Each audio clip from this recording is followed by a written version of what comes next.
by trustee Kwan. Any comments or edits to the agenda?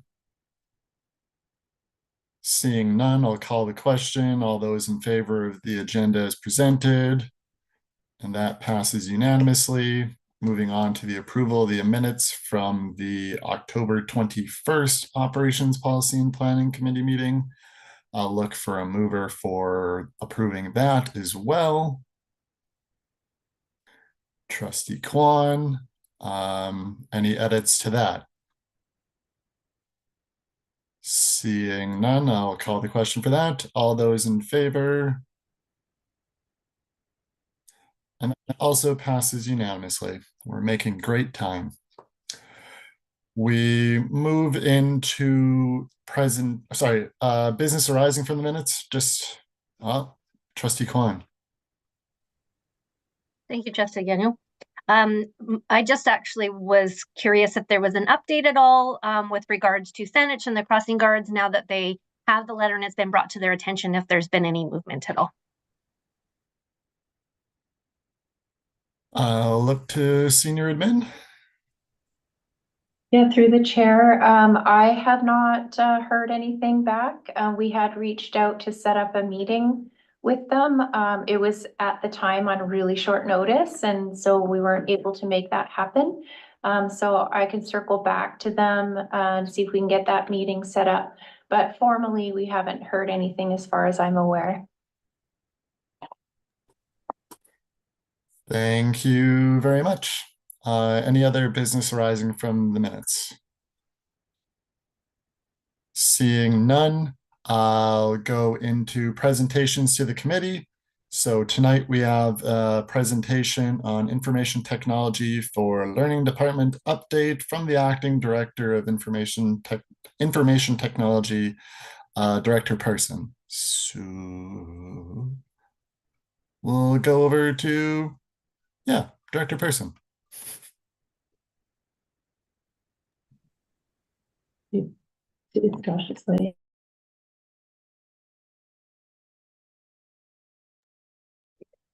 Okay, so thank you.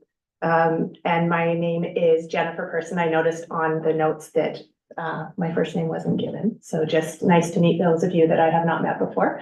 We'll move through this reasonably quickly. So to slide 3, strategy and planning. For the bulk of this presentation, points 1, 2, and 3 are what was presented last year. They framed the work that we prioritized and are working on through the last 12 months. So the presentation has been updated with last section, number 4, updates, and that's primarily what I'll be speaking to through the slides. So in strategy and planning, we have been focused on developing our 3 to 5 year roadmaps in each of the departments. Primarily areas of focus that have arisen are looking at how we're doing inventory and asset management, looking at pedagogical and business fit for purpose planning in our technology and our devices, evaluating our technical debt across what we manage, and then looking to build a gap analysis against what our plans are for our department and what our resourcing complement has that matches to that. Moving to people and positions, we have a continuing need for the privacy management program support. There's a high volume of work in that area. I believe we've touched on it before. Looking at training and skills evolution as technological change moves, aligned with our 3 to 5 year priorities, and flagging a gap in business analysis and project management skills that would be highly advantageous as we look at how our technology is going to evolve and the overarching work to manage that type of effort and implementation. Student and staff devices, touch on this very briefly because there's lots of information out there about it. The ratios have been revised, 4-to-1 in elementary, 3-to-1 in middle and secondary. There's a typo in that presentation. We are looking at establishing a life cycle of timeline for device refresh, tightened to a 5-year for budget planning. And again, as mentioned earlier, inventory and asset management is a priority for the coming years. So tools and processes to support that. Digital tools and workflows. In the last year, we were continuing to use CSL Portfolio in its 2nd year of use and is aligned with ministry policy and district guidelines. In the recent 6 months, we've done an application consolidation and retirement of internally developed applications.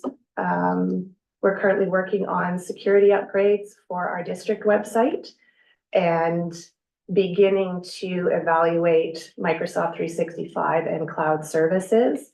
Again, that speaks to technology evolution and planning for the next few years.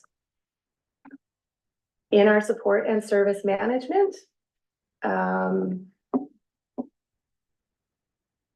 primarily in how our team complement is built, we've restructured to improve support for district-wide tools and technology, and looking to mention our support team as they've been integral in working on the student or the staff device refresh and the student device life cycling. So we've been able to use our existing complement to move those projects forward relatively in a timely way, I think I wanted to say. And almost infrastructure and operations. Cybersecurity work continues to be a high priority for us to improve the resiliency of our district. Again, rationalization of existing infrastructure tools to reduce complexity and cost, and prioritizing network infrastructure safety and resiliency. We continue to focus on that as well. Data governance, privacy, and security. Privacy and security related policy and planning is ongoing as our privacy management program takes shape. AI and guidelines and governance is underway, so that's occurred over the last year. Again, mention the volume of privacy impact assessments that we're getting, and we're doing planning for ongoing training and education relative to the privacy program as well. I believe this is my last slide. So what's coming down the pike? AI and generative AI is topical, both in the district and throughout the province. A strategy for the educational use of AI in district is in development. We continue to see more vendors promoting AI in their tool sets, and to reiterate, not all AI is equal. And considerations continue to be privacy and security of data submitted to the tools, and bias in and quality of, and the ethics of how data is sourced and procured. That's the end of my presentation. Thank you. Thank you, Director Person. I'll open it up to questions from partner organizations first before looking to my fellow trustees. VCPAC Treasurer Temmel. Thank you. Through the chair, just the one thing that continues to be top of mind for parents is, of course, the ratios of devices, and we understand the progress being made on that discussion. But then also the concern is any discussion about parents and families through PACs being asked to fundraise to support this resource, which is so integral to a learning environment and needs to be supported by the education system. I think that's a continued concern, is that we really want to emphasize that while PACs want to support tools and things that support learning in the classroom. Most of the PACs have expressed a lot of concern about any discussion around PACs being asked to fundraise or funds being used in this manner to support these fundamental pieces of equipment for education in the classroom. Thank you. I don't recall there being a question in there, but your concerns are certainly heard. Thank you. Is there any other partner organizations looking to chime in? Seeing none, trustees? Trustee Duncan. Yeah, thank you, Chair. And thank you very much, Jennifer, for the presentation. It's nice to see you again. And welcome to the ops table. I don't know if we've had you here yet. I just wanted to really to provide some observations and my own 2 cents for what it's worth. I'm really pleased to hear about all the good work that you and the team are in progress and underway on. In terms of the 3 to 5 year plans, I think, we're really keen to hear more about that when it's ready. I think it'll be, really essential for us as a board to get a sense of where we're moving, both in terms of the funding that is going to be required to support the plan, but also in terms of helping to set priorities and give some of our thoughts. Certainly last year when we spoke to students related to the budget discussions, we heard loud and clear from most students that when it comes to network connectivity, in particular Wi-Fi access and reliability, they fed back quite clearly that there are some challenges on and off, which has a impact on classroom learning. And so we would be keen to see what our plans are in relation to I guess supporting any kind of upgrades or other improvements that to the extent that we can to provide students with solid and reliable service, especially given that we are talking a lot about the fact that increasingly learning is reliant very much on access to the internet.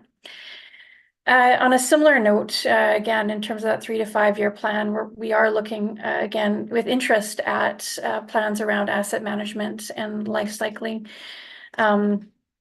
Certainly, I think every public body finds it challenging at times to address the volume of privacy impact assessments. But I think the fact that you have a high volume of requests for PIAs is probably a really good sign that the organization is aware of the obligation and that they're clear on, what they should do in order to undertake that assessment. So I would say that while it's certainly challenging, I'm sure, for your team, at the same time, I think it's probably a very good sign. And then lastly, I just wanted to share my thoughts around AI guidelines and governance. So I'm wondering, I guess maybe more of a request. So in terms of policy at the board level, we would be very, again, keen to get some recommendations and guidance from your team on the development of a board policy and then regulations to flow from there. I appreciate that from an operational perspective, you're very likely to be focused on procedures and other standards from an IT governance perspective. From a board governance perspective, we're very keen to start to look at a district-wide policy and regulation. So any thoughts or expertise that you can bring to bear to help us, prioritize that work would be much appreciated. So yeah, thanks for your presentation. Look forward to seeing you all again. Thank you, Trustee Duncan. Other comments from trustees? Trustee Painter, I am surprised. Trustee Kwan. Just a general comment, appreciative of the information for us. And, I think we all know how hard your department, like everyone else in our district, is working, and the competing priorities we consistently see as we go on, where the need for funds is a push and pull priorities among other things. But just wanted to express gratitude for your team and the work that you do. I know we have a really great team in place, and And so thank you for all that you do. Thank you. If there are no final questions from the floor,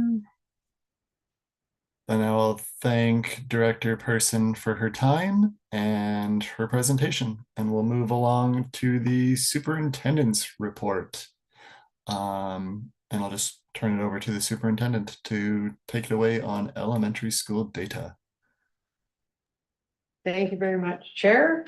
You'll see in your packet pages 18 through 20 as per the board motion from October 28th. The data that is provided, it includes the total number of incidents reported in elementary schools last year.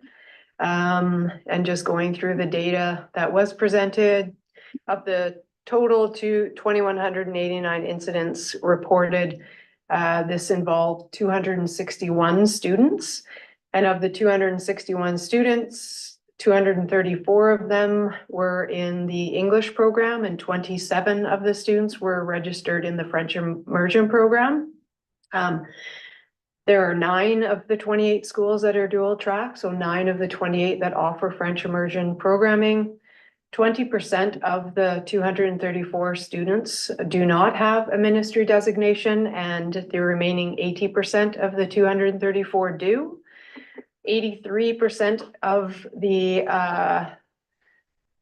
total arrive from the autism spectrum disorder, so students with an autism spectrum disorder designation, or an IBI, so intensive behavioral intervention or a serious mental health. And there are 10 students were responsible for 32% of the staff incident reports. So it's a breakdown of that. You'll see on page 19 the designations, and anything fewer than 10 reported would have been masked. So you'll see the 3 that are reported: autism spectrum disorder, IBI again, and the moderate behavior support or students with a mental illness. And again, just to speak to the limitations of the data, it is important to note that it is subjectively reported. It's subjective in the sense that it's an individual's perception of or experience of violence. It's also their subjectivity to whether they report or not. And we can say what we've noticed is when the program was first established, there was a misunderstanding or a thought that when they were reported, when the incidents were reported, that there was an automatic change to the levels of support or resources that would be coming into the school. And so there was a subjectivity also to the reason to report. And we have seen the numbers in the schools that started had a higher number. On the last page, the table there identifies the number of student to staff incidents that were reported during last school year. And again, anything that is blacked out there is the mass data. So fewer than 10 were reported in that school. Thank you, Superintendent. I'll open it up to questions. VC PAC Treasurer Temel? That's how I say it? Yep, that's right. Thank you. And through the chair, VCPAC would just really like to thank the school district staff for pulling those numbers together in response to our request, as we support the school board in taking a more data-driven approach to improving staff and student safety in schools across the district. We do think that this information does support the VCPAC letter to the board that was sent on September 22nd, where we'd really like to better understand and address disparities that may exist between and within schools, particularly to do with dual stream priority schools, to ensure that all students and families can expect equitable and inclusive learning environments, regardless of the catchment or program area of choice that they enroll in, which is a quote from our letter. So we just really appreciate the work that the staff has done and the board has done in addressing this concern that's coming from parents. So thank you. Thank you for that. Further questions? GVTA, Cindy, I don't know what your role is anymore with the GVTA, but over to you. Thank you. I'm the second vice president of the GVT. To the second vice president of the GVTA. Thank you. First of all, I just want to say that, okay, a few things. Because this report is close to my heart. I've been working on this for the past 2 years, and this is my third year as our second VP and the health and safety officer of our union. And okay, I think that the point should be argued that there is probably still underreporting going on as opposed to overreporting, because after experiencing a violent attack, the last thing that teachers and EAs want to do is fill out paperwork and relive it. It's traumatizing. So, and there is still, talking to some younger teachers in particular, there is still some hesitancy to fill out these Form 1s because they think there's going to be a negative impact on their job situation, which I've told them that is not the case, but that mentality is still there. And violence should never be a part of a teacher's or EA's job. And it's hard to go through it, and there are different levels that happen, but we also need to think about the impact that it has on the other students in the classroom and their rights for learning. So my question is, now that we've gathered this data, and I mean, you were also saying that the number of Form 1s, there was a misunderstanding that it would lead to more supports, but I think that with the reporting, it's stating these students, the behavior is communication. They're still reaching out for help. So these forms give data as to what type of supports that child needs to be successful. And so what I'm trying to ask is and say is, with all the data we're collecting now, are there any alternative ways of supporting those students? Because I know that people will say, oh, they need an extra EA. However, there's a shortage of EAs. So is there other outside the box thinking that is being looked at to support these students and teachers and EAs? Thank you for that. To the superintendent for answer. Thank you. And to the second vice president of GVTA, very thankful for your comments. And I do agree. I think these are very important and pieces that we do pay attention to. I didn't want to infer that the information is not helpful or useful.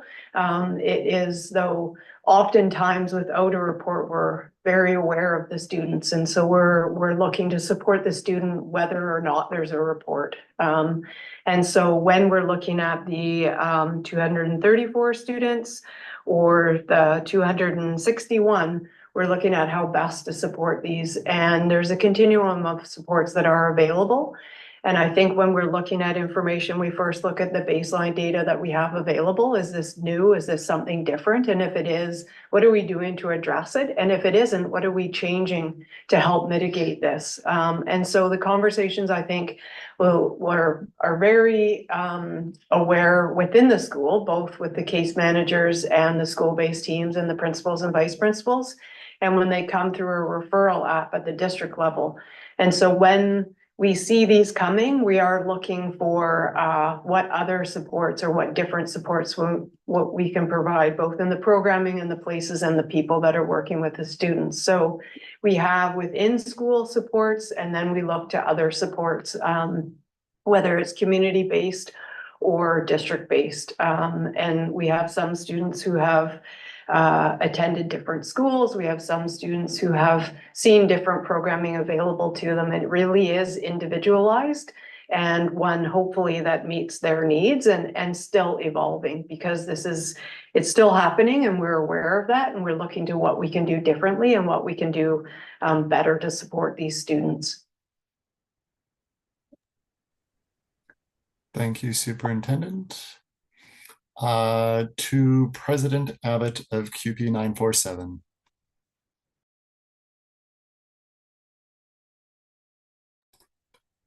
You are muted, President Abbott. I finally speak and didn't mute. I just want to go onto what Cindy had said. And when I speak to my members, the feedback about the forms is, one, there's no computers in the schools to do them anymore. So they're not getting done because there's no technology to do them. And there's no time in the day. They rather have to do it on their own time. They're not be given the time in the school to do it. So I just want to put that out there too. Thank you for your comment. Trustees, questions, concerns, comments? Trustee Duncan. Yeah, thank you, Chair, and thank you to our partners for your comments this evening. I'm grateful that we have this data. I think that as we unpack it and create plans of action for how we address it, both from a worker safety perspective and also from a student support perspective, I think that the trends that we're starting to see are very helpful. I realize that at the school-based level, I'm sure that these trends are not news to you. At a board level, these trends are very instructive and very helpful for us to be aware of. So, you know, where we start to sort of see trends around maybe perhaps certain, you know, gaps in support or challenges in providing necessary support to all students. It allows us to be more well-informed when we are both looking to find solutions and also looking to prioritize our resources. So I'm really keen to kind of take this data and move it forward in a way that addresses the sort of the interest of both worker safety and also the interest of ensuring proper equity and inclusion, and to address in a brave, open, and transparent way where there are gaps in student supports. And perhaps there's, you know, things that have been tried, for instance, around supporting workers. But all of that, I think it's, you know, we need to surface. If as a board, we're going to be able to reach some meaningful conclusions about how we can move this forward. I guess the only other thing I would offer at this stage is that around some of the system level potential issues. So as we look at a gap analysis when it comes to student supports or how we're supporting workers in the workplace, I would also be interested to know what our staff think about what this data is telling us from a systems view. So we've talked a little bit about how in English track, we find a lot of students who do have designations, and probably a higher proportion, I think it's probably safe to say, from at least from this data, of students that require additional supports. And so I think it behooves us to go, okay, so how, if we know that in English track, there is a trend toward, you know, having a higher proportion of students in a classroom needing additional supports, are we addressing that appropriately through resourcing? Are there ways that we could be doing that differently? So yeah, so just a few things like that I think this is going to start to allow us to take forward in a meaningful way. But I feel like this is the first step, at least at the board level, to moving that action-oriented work forward. So thank you to our staff, and thanks to our partners. Thank you, Trustee Duncan. Trustee Painter.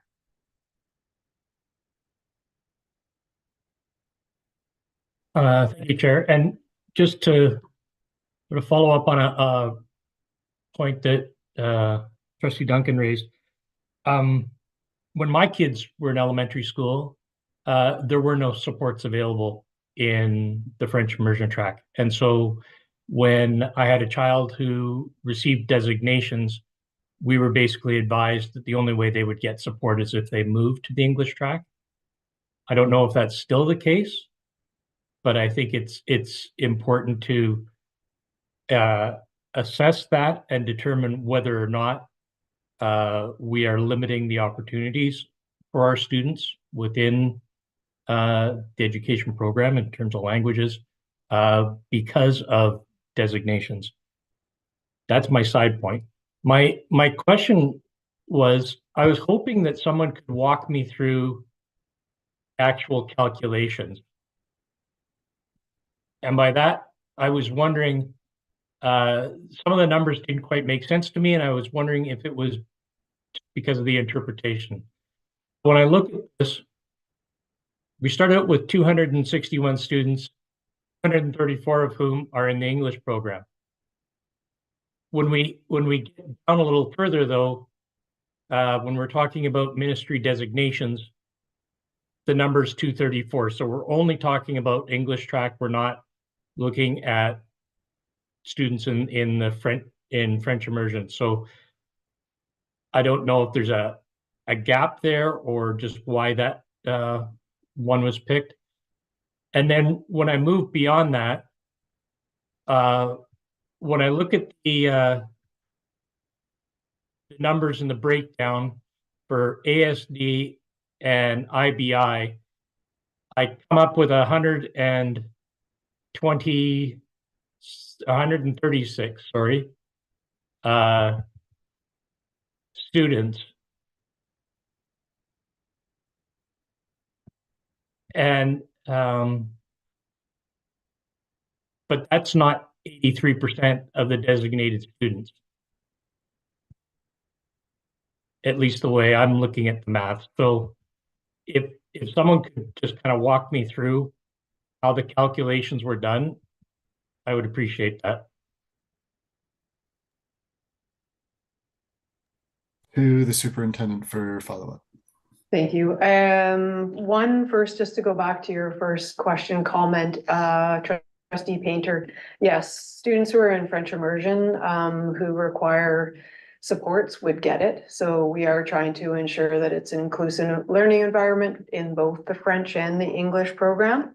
With regards to your percentages, I may have to take that away. Yes, I have seen, we're referencing 234 of the students, so I should do the numbers for both. And then I think, although this is math off the top of my head, that it may be the number again for the 83% is referenced to the 234, not the total 261. So I will come back to you and the rest of the committee with those answers, if that's possible. Yeah, thank you. When I tried to do the math conceptually, 80%, then 83%. It works out to about 155 students if we start from 234, but we don't have 155 students. So I'd like to understand what the data is actually saying, so that when I'm reading it, I'm coming at the same conclusions as everybody else. That's all. Thank you very much. I look forward to learning. Thank you, Trustee Painter. To Trustee Kwan. Hopefully mine is just a quick question. I was curious about the table, the total in that table. Does that include the mass data?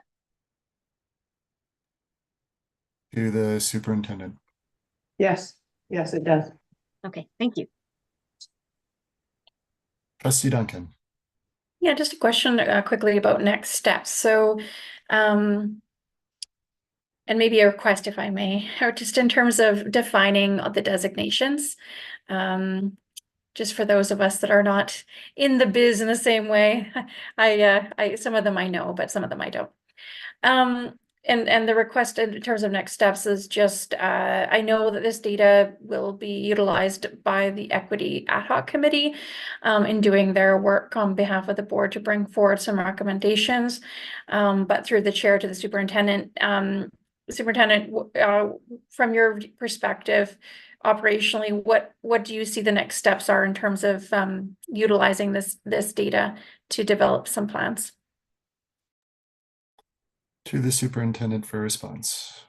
Sure, thank you. And first to your first one, yes, I went through and named all of the categories, but they're not on there, so they're then in their acronym. So I'll add that to help with all of the ministry designations. The next steps, yes, it'll go to the Equity Ad Hoc Committee. And from operationally, from our perspective, it's getting the inclusive learning group together and senior leadership and looking at the numbers and from our perspective, I don't think that there are surprises with this information. I think this is what we're going with every day that we have, and are we resourcing the schools in a way that makes sense, and does it align with the data that we have in front of us? And I think all of us would say that it does make sense, and that the resources are mostly going into the schools that you will see a larger number of incidents, particularly the dual track priority schools. I think when we have updates from the Equity Ad Hoc Committee meeting, then I think we too will, as a staff, go and look for things, but we haven't moved past that, operationalizing this. I think we are talking about, as you have mentioned, supports and services across the system that can benefit, things like nonviolent crisis intervention, looking at the schools and staff that have participated, also Pro-D in general around behaviors, communication, and where we're supporting there.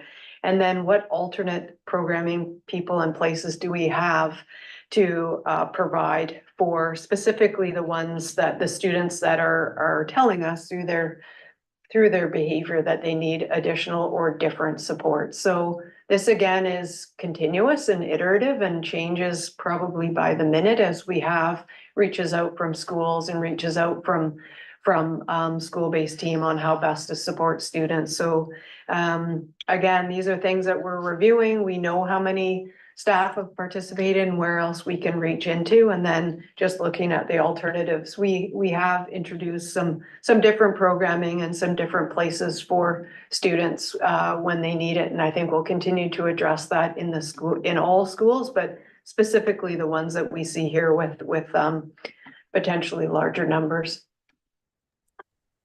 Thank you. Thank you, Superintendent. One question from me is that, just a point of clarification around incidents, is this limited to physical incidents, or are there other forms of violence included within the tracking?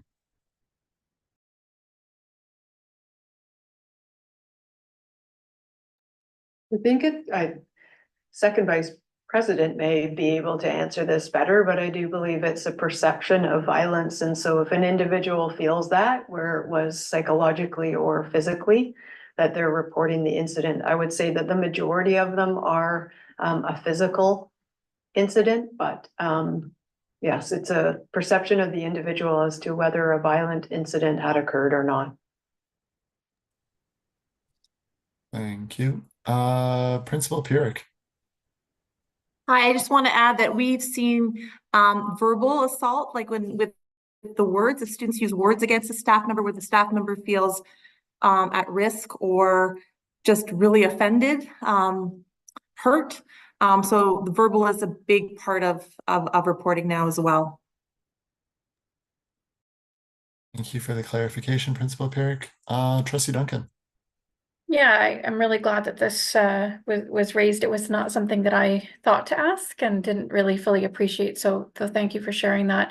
And perhaps, when the Equity Ad Hoc Committee and our staff that are supporting it report back to the board, we can consider what kind of reporting is needed and whether there is a standardized approach to reporting. So it strikes me that perhaps there's the type of reporting that we need to do as an employer to ensure a safe workplace for all of our staff. And then perhaps there's maybe some additional data or a different type of reporting that we might want to consider when it comes to student supports. I don't know, but just something that's come to mind in light of the conversation. So thanks. Thank you, Trustee Duncan. Second Vice President Rumpf. Sorry, I'm laughing. It sounds weird, but you call me that. Okay, I need to focus. Okay, so there's a Form 1. The Form 1, I think we've worked on for the past 2 years to develop the way it is, and there's actually a modified one that's being tested at, I had to pause and wait. I think it's 10 schools, and there's a lot of positive feedback with it because it asks questions, and there's an open box asking what other supports do you feel this child needs? And it gives EAs and teachers who may not be on the support team of that child to give input. Yeah, and it's being broken down into two streams. One is it new behavior, or is it, what's the word? The behavior that is anticipated already. There's a term and I don't remember because I need another coffee and I've been, working all day and then coming to this meeting just like all of you. So it's dividing. It's still a Form 1, a violent incident report, and it's streaming them into two, so that one goes to HR and it's a red flag and they'll follow up right away, and the other one goes to like the support team and collects data for supports. I don't know, does that help? I don't remember what the question was. I'm sorry. I think it helps. I'm not sure. Yes, Trustee Duncan says it helps, so there we go. Thumbs up, thank you. Second Vice President Rob, appreciate it. To Trustee Painter.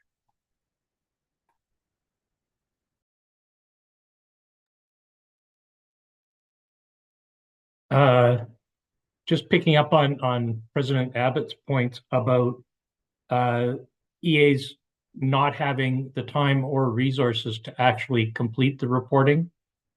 And for me, that's a concern. If we actually are embracing the idea of providing for a safe workplace, then staff having the ability to make these reports is just a given. If we're not doing that, then we're not actually doing our job.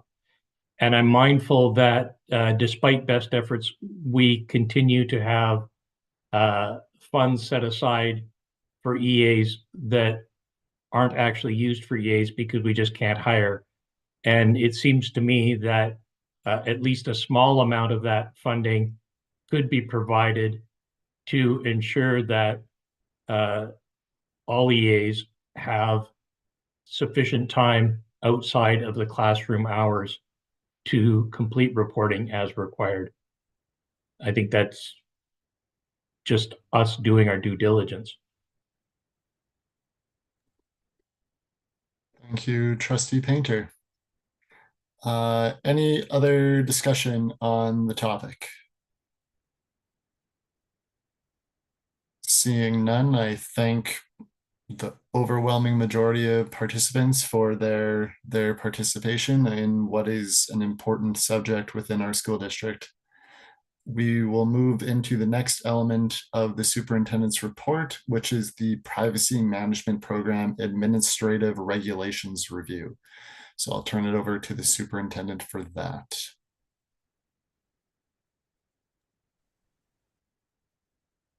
Thank you, Chair. So I'm just going to provide an update on the Privacy Management Program, a review of the administrative regulations. So last year, the school district implemented the Privacy Management Program. It was a requirement of the Freedom of Information and Protection of Privacy Act. It was the first time that has been a legislated requirement. At the November 2023 board meeting, the board accepted the 3 administrative regulations related to the Privacy Management Program and directed that they be brought back to the November Ops meeting this year just for a review after they've been in place for a year. And so with the Information Technology for Learning Department, we completed an internal review of the regulations and are recommending one change to admin regulation 1161.4. That's critical incident and privacy breach. It's the change you can see on page 36 in your agenda package. It has track changes on there, so it should be showing in red. And what the change is just adding some clarity that the process that we're following around breaches is the process that is recommended by the Office of the Information and Privacy Commissioner, so the OIPC. And in the agenda, I also just made note, which in the presentation earlier, you heard as well that there has been some challenges in the implementation of the privacy management program in its first year, in particular around the completion and review of privacy impact assessments and the subsequent generation of informed consent letters for parents, caregivers, and students. So I'll leave it at that and see if you have any questions. We're happy to answer them. Thanks. Thank you, Secretary Treasurer. Questions for the Secretary Treasurer?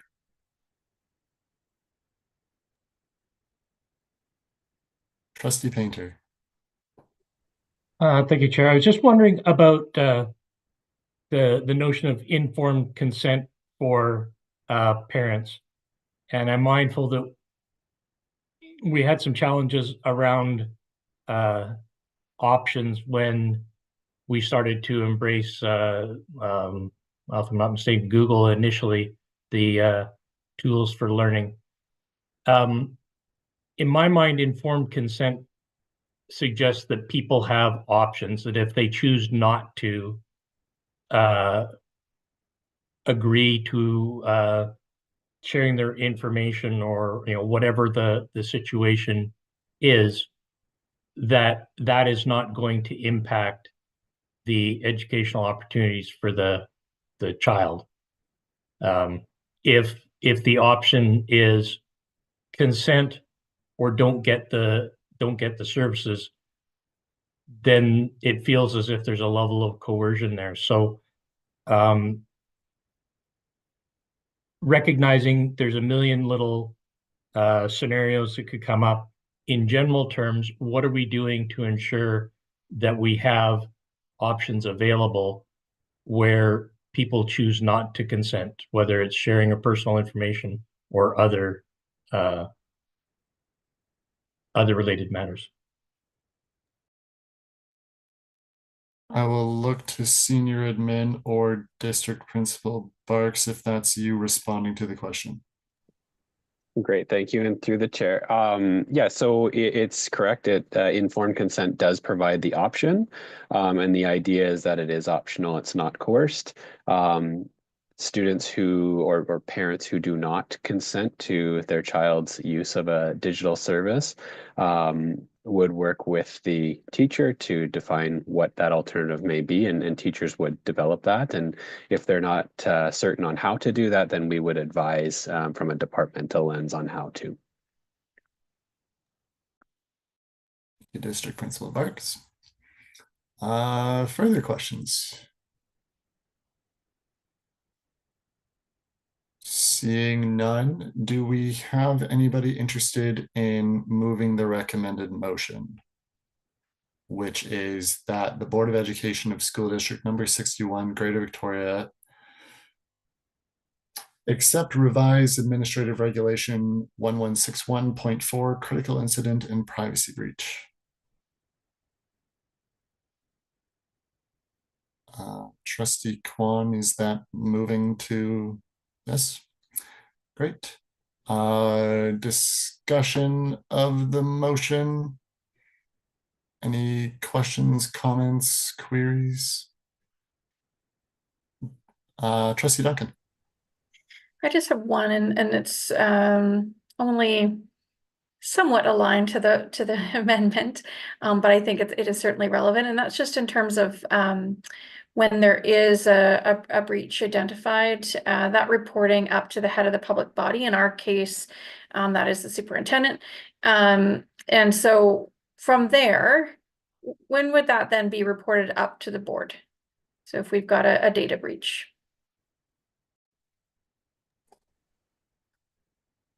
Senior Admin looking for a response.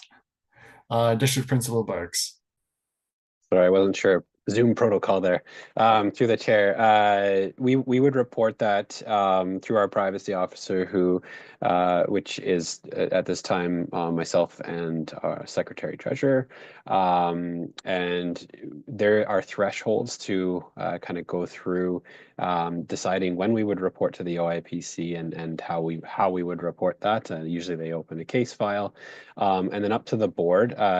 Using a similar threshold, I would say. So we've had very minor issues in the past that may not warrant that, and that's kind of a judgment or threshold that we implement. But typically, any privacy breach of a serious nature would come to the board as well. I believe that goes through in camera. Thank you.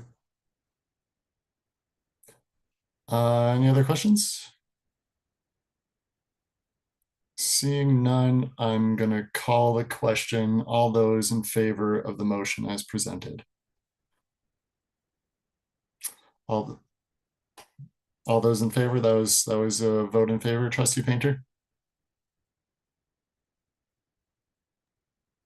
Yes, my apologies. I was dodging between screens. No worries. Then that passes unanimously. Thank you.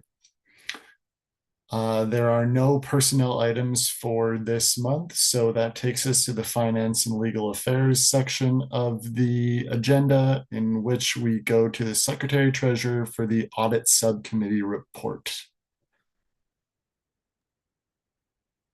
Thank you, Chair. Included in the agenda package is a report from the Audit Subcommittee. The Audit Subcommittee met on November 14th.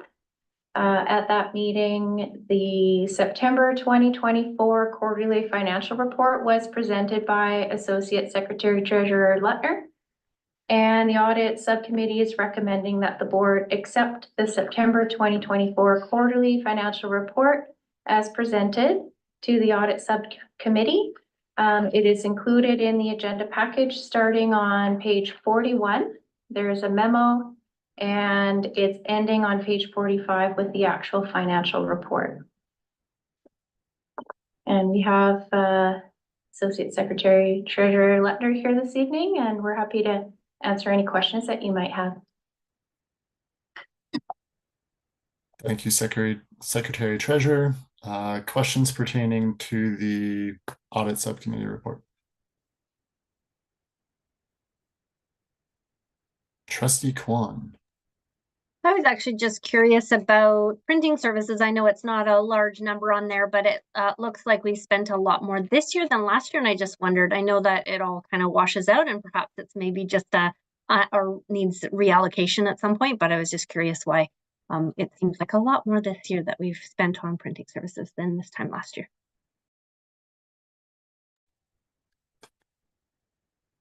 Associate Secretary Treasurer Lettner. Through the chair, that just needs to be reallocated at some point. I think that's part of the next, it's not part of the Audit Subcommittee report though. So, you're correct. I'm getting ahead of myself. Okay, Yeah. okay. So I'll explain that when we get there. Sounds good. I probably should have caught that, but thank you for that. If there are any other questions? Seeing none, is there anybody willing to move the motion that the Board of Education of School District number 61 Greater Victoria accept the September 2020, am I reading the right thing? Yes, I am. That the Board of Education of School District number 61 Greater Victoria accept the September 2024 quarterly financial report as presented to the Audit Subcommittee. Moved by Trustee Duncan. All those in favor? That passes unanimously. Thank you. I have to scroll back up to my agenda to make sure I'm doing the right thing here.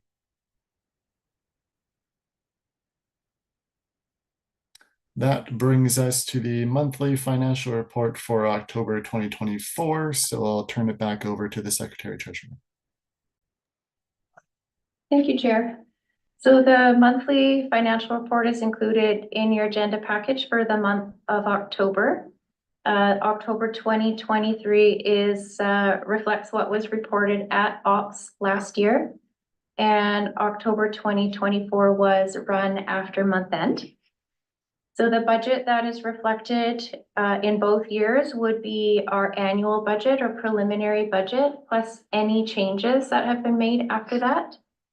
And the actuals will be for the period of July 1 to October 31.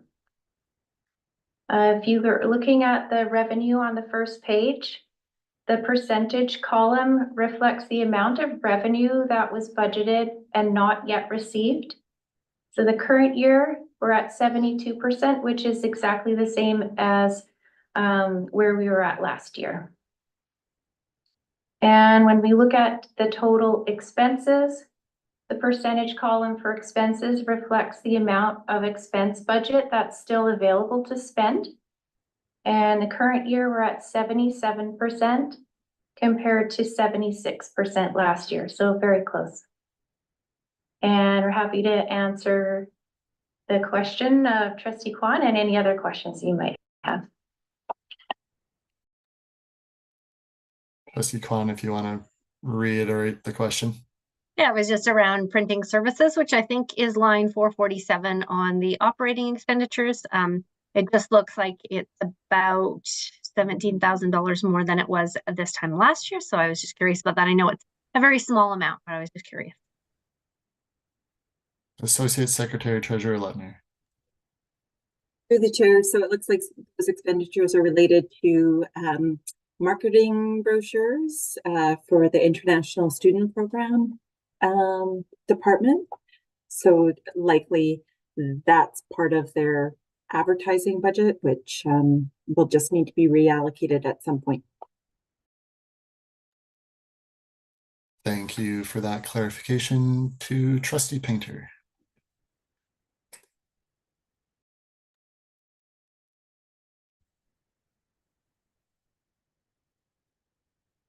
Thank you, Chair. There were a couple of questions I had. The first one, though, is on page 46, line 641, revenue, other provincial ministries. We've got October 2024 in brackets, 82,750 in red. And I was just trying to reconcile, because when I looked at the budget, the year to date and available, that all seems to add up to what we were expecting. So that 82,750, I don't quite understand what it's explaining. Associate Secretary Treasurer Letner. Through the chair, so that was a correction that was made in the current year. In the prior month, there was a deposit made that was counted twice, and when we were doing our month-end reconciliations, it was noted that it was double counted. And so in the October, it was corrected, but of course we run the September month end prior to any corrections. So. No, thanks very much for that. Second question, Trustee Painter. Yes, sorry, just rapidly scrolling.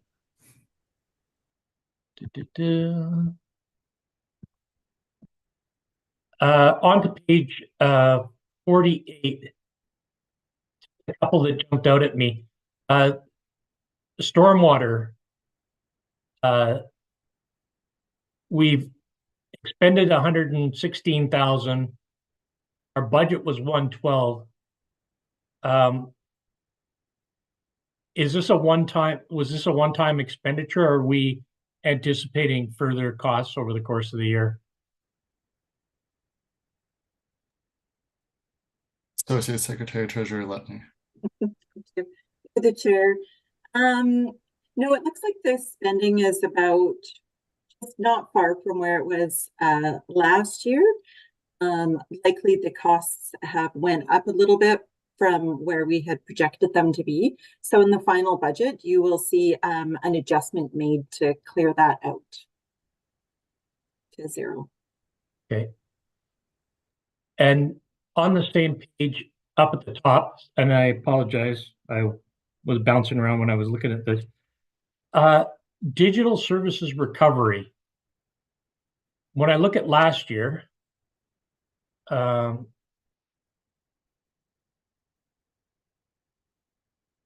looks like we didn't spend anything on this.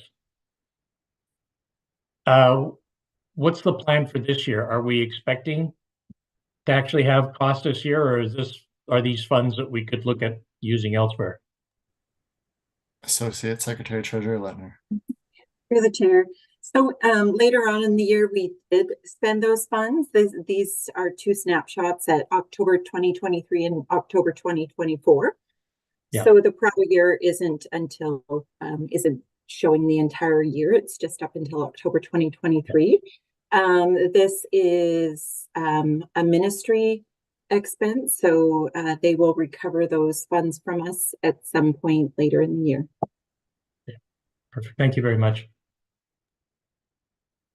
I'll go to Trustee Duncan. Yeah, thank you, Chair. Just a quick follow-up question.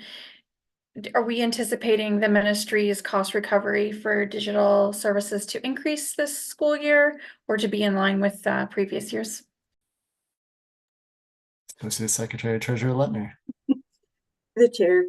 We did build in a bit of an increase, I believe, this year, but we never know. It depends if they have a surplus at the end of last year, and we never find out until sometime in 2025. It's a little late. Sometimes it's right after the amended budget is approved. Sometimes it's a little bit before. So we hope our estimate is accurate, but unfortunately we won't know until later in the year. Thank you. Other questions relating to the monthly financial report? Seeing none, we can move on to the budget change report for October 2024.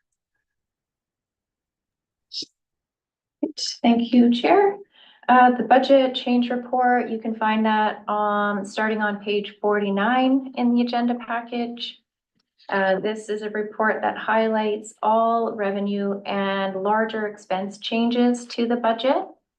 There were 4 additions in the changes amended budget section in the operating fund.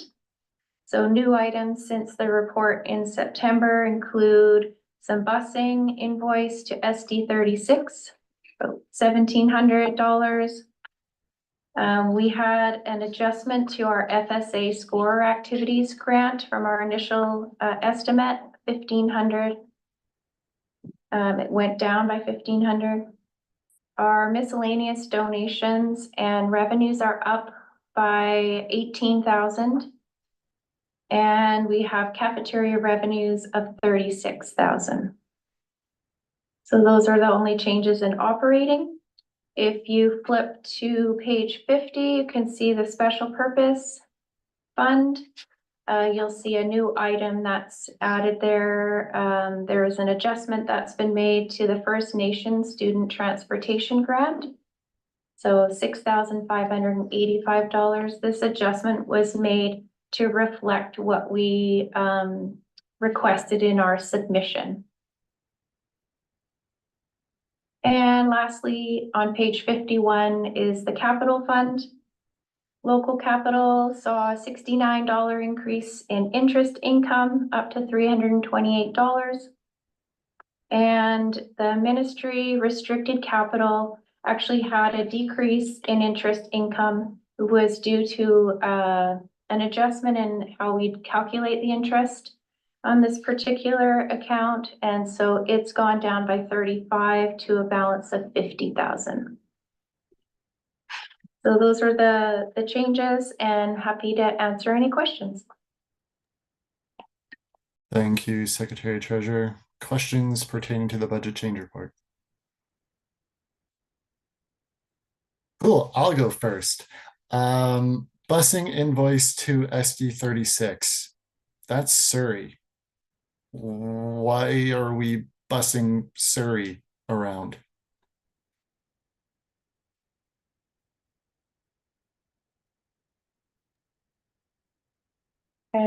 Chair, I don't have an answer to that question, but I can only assume that they were doing perhaps a field trip and required our buses, but that would be my best guess. That is an acceptable guess. Thank you. Any other questions pertaining to the budget change report? Seeing none, I thank the Secretary Treasurer and team for their time. And I scroll back up. Yep, that is correct. We move into the facilities report for October, correction, it's November. And I turn it over to the Director of Facilities. Hi. A little bit of an update. So we're still seeing a lot of internal and external graffiti within the district, which is unfortunate. We're still seeing a lot of increased internal and vandalism, which is also a concern. We did complete over 1,000 work orders in maintenance, and there's a few significant maintenance issues that we're dealing with. One is the primary heat pump at Oak Bay and the South Park. We've had to erect some shoring at the entrance there, as the stairs are sinking, so the vestibules are actually moving away from the building. So we're working on dealing with that. A few good notes. Uplands is almost ready for the students to enter in and start learning from Oaklands. And Sundance planning is underway for the second portable for September at Sundance. Mackenzie Childcare, it's getting really close to completion. We're hoping to have students in it in October, or not October, wrong month, around January.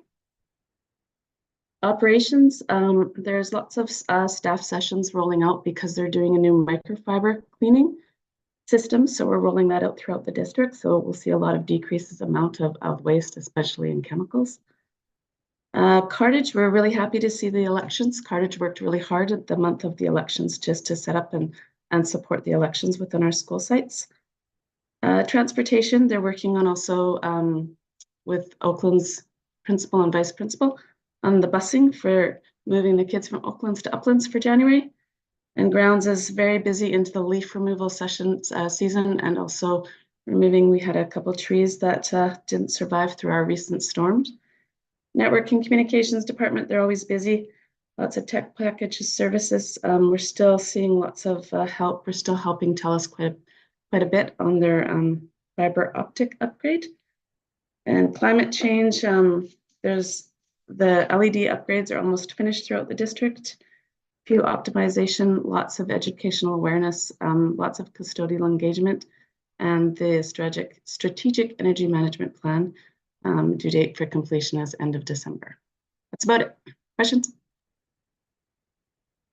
Questions for the ops update for November? Trustee Painter.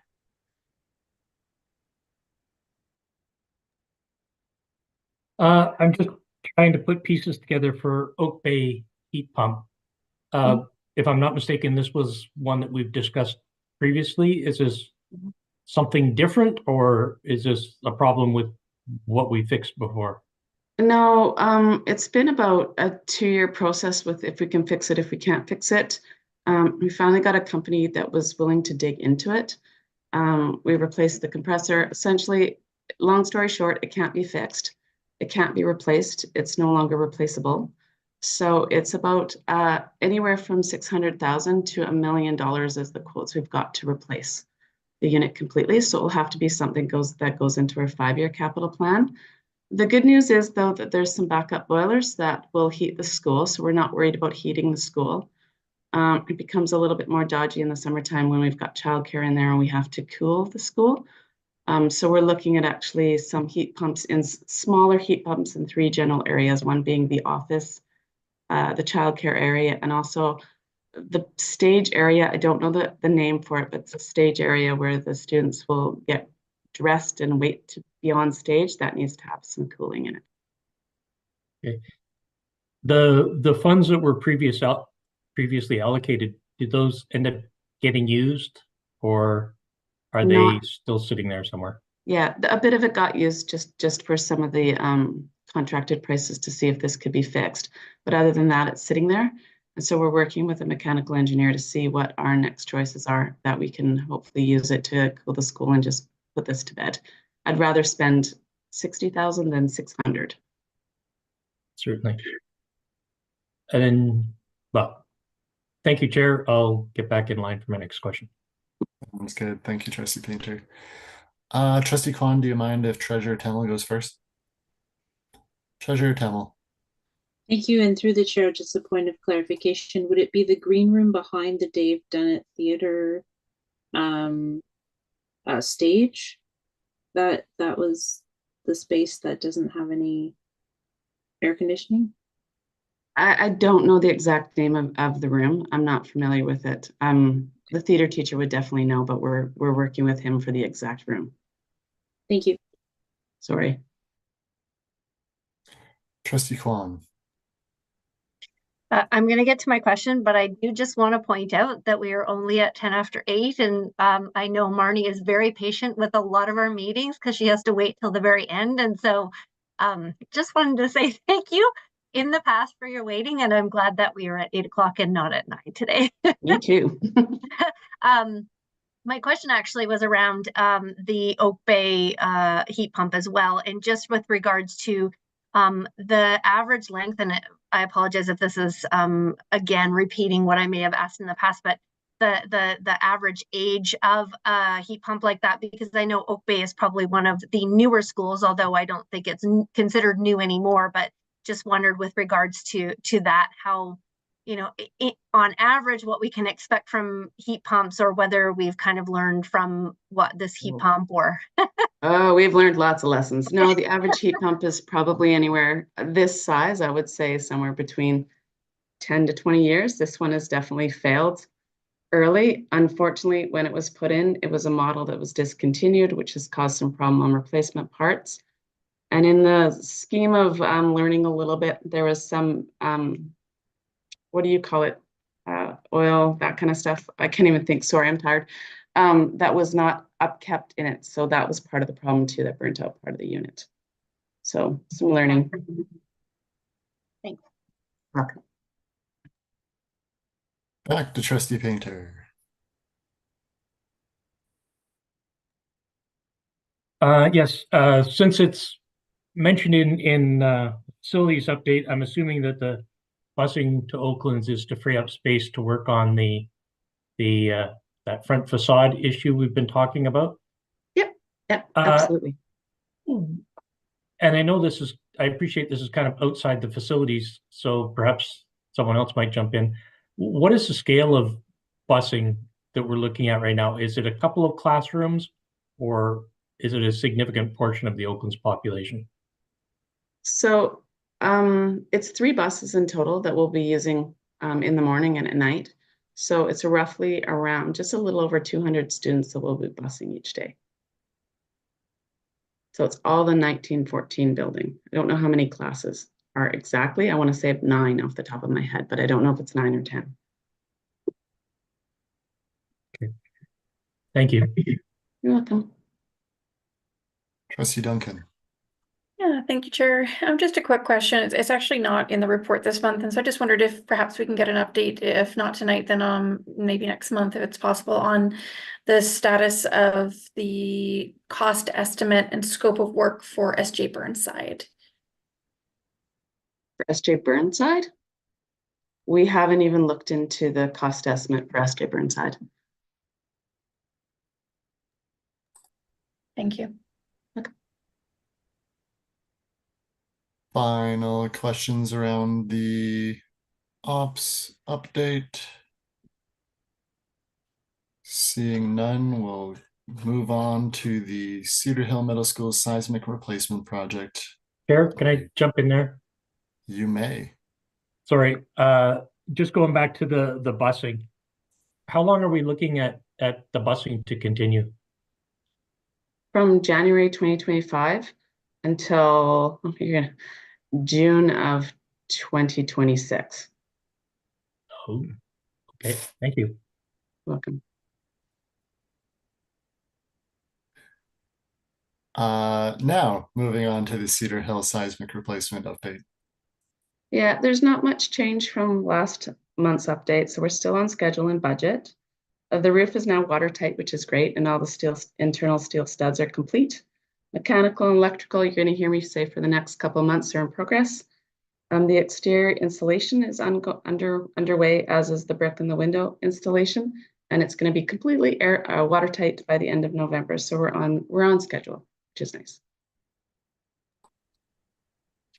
Thank Questions? you. Second Vice President Rumpf. Thanks. It's really exciting to watch it all happen every day, which is really cool. I, for one, am excited and thank you all for the work about this new building. I'm excited for many things about this school and how safe it will be. And it will smell a lot better too. So I'm excited about that. I'm wondering, my question is, a number of meetings ago, we talked about applying to the ministry for the extra few classrooms. Has that been done, and what is the status of that? Yeah, so that's been done. It's on our 5-year capital plan. The ministry usually lets us know what we're approved around March of every single year. So it's a waiting game now.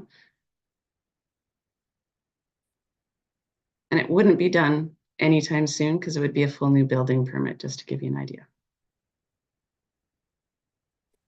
Thank you. Were there other questions pertaining to the seismic replacement?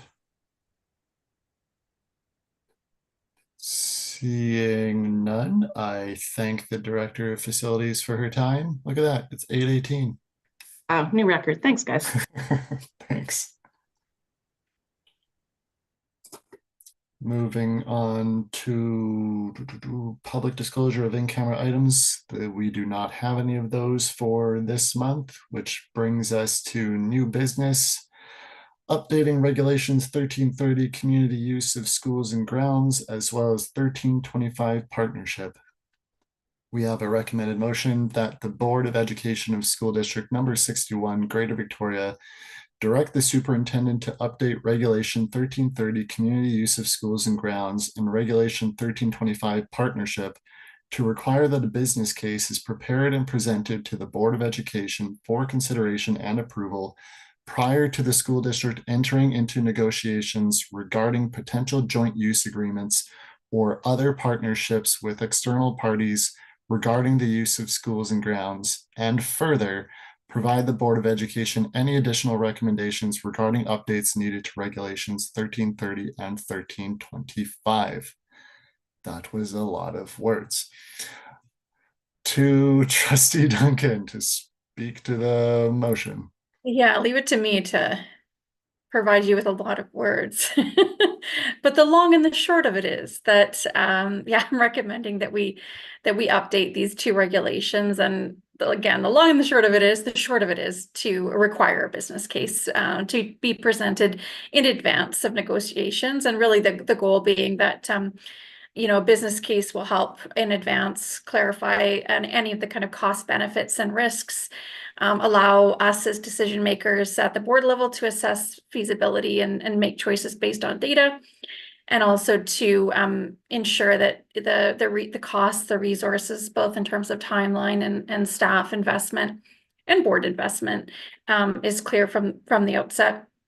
It also layers in an additional level of transparency and accountability, both for operationally, but also for the board when we do progress to negotiate these kinds of agreements. We're able to kind of demonstrate from the outset the benefit to the school district. So I think with a business case in an educational setting, I foresee that it isn't just about the financial aspects, but also about things like the benefit to students in terms of their continued and prioritized access to our facilities, and at the same time as balancing that with the opportunities that do arise to enter into partnerships with members of the community who also rely on our facilities for the betterment of community and their own enjoyment.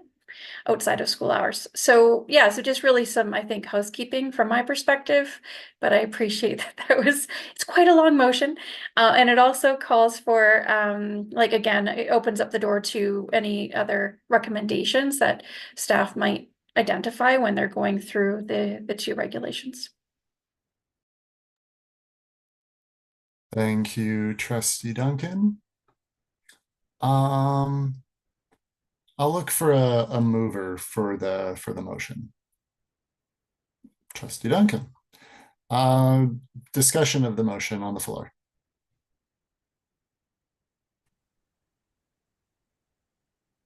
And Mr. Reed with QP 382. Sorry, I've been lurking in the background here. But I did have a question as far as the business case. Is that a business case by the partner or a business case by the district? Or perhaps one of each? Because I can definitely tell you through experience, sometimes the deals don't work out well for us on a maintenance basis. Moving forward, we had that issue with Oak Bay, where and it's a beautiful natural area right by Bowker Creek. And I was surprised one day when I was grounds foreman, when I was told that, congratulations, it's now all yours. You guys get to look after it now. I would have needed at least one extra staff member, and they would have worked full-time on that area. But fortunately, between the school taking part of it as a responsibility and the Friends of Bowker Creek volunteering there, we were saved because there was no way that we would have been able to look after that. And I'm just wondering, whose business proposal are we going with? Thank you. President Reed. Trustee Duncan. Yeah, thank you, Chair, and thank you to President Reed. Yeah, excellent question. I'm grateful that you raised that point. Yeah, from my perspective in bringing the motion forward, I would expect that it's our business case. Again, the goal is to not get to the point where we're, well into negotiations. We've spent a lot of resource and time on negotiations. Perhaps we're like in a decision-making situation where we haven't necessarily considered business case from our own perspective. And we're entering into agreement. So we want to avoid those scenarios. But that's, why I raised the point around, a business case in an educational setting should consider the impacts operationally on our ability to maintain something like that before we enter into an agreement or partnership. And likewise, like from my perspective, I'm very keen that we also not just factor in the financial aspects of a potential partnership, but also our students' ongoing access to our own facilities and their ability to, like, for instance, in terms of access to our grounds, their ability to grow athletic programming and have tournaments. And we don't want to be entering into partnerships that put limits on our students' ability to enjoy those our own facilities. So it would definitely have to be ours, although I'm sure potential partners will undoubtedly want to and need to feed in. But again, I would think that this is our responsibility to make sure that we're satisfied, that the costs and benefits, both financially and from a access perspective, are balanced. So thank you, President Reed, for raising that. Much appreciated. Thank you, Trustee Duncan. Looking for further questions or comments on the motion. Seeing none, I'm going to call the question. All those in favor of the motion as presented? That is unanimous. Thank you. We go into notice of motion. Look to my colleagues to see if there is notice of motion this month.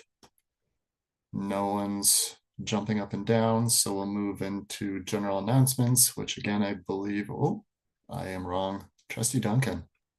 Sorry to throw you a curveball, Chair.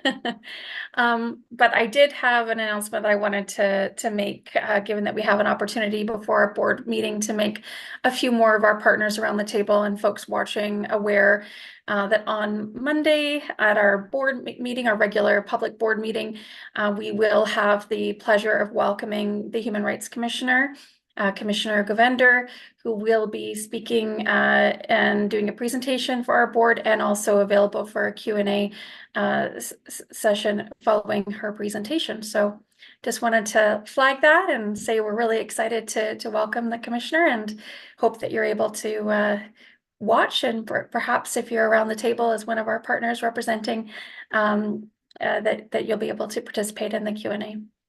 Thank you. Thank you, Trustee Duncan. And with no other announcements coming out, I will look for a motion to adjourn. Trustee Duncan, all those in favor? That is unanimous. Thank you, everybody. Have a pleasant evening.